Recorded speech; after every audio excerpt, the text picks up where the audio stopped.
అవును చిన్ను, మంచి పిల్లల్ని తారలు ఎప్పుడూ జన్మనిస్తూనే ఉంటాయి. అవునా అక్క, అవన్నీ మన కోసమే వచ్చాయా? అవును తమ్ముడు, నమ్మితే మన కళలు కూడా నిజం కావచ్చు. నేను మాయాపక్షిని, నీ కళలు నా వరకు చేరుకున్నాయి.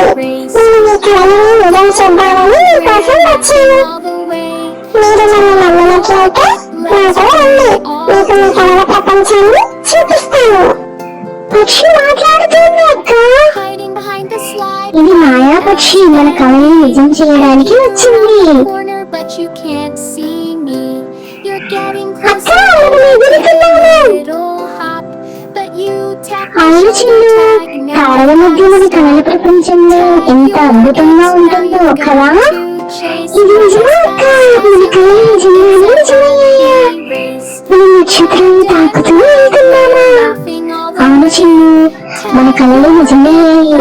మనం ఎప్పుడూ ఇలాగే అమ్మా నాన్న చెప్పిన మాట వింటే మనకి మనం కోరుకున్నవన్నీ ఇస్తాడు.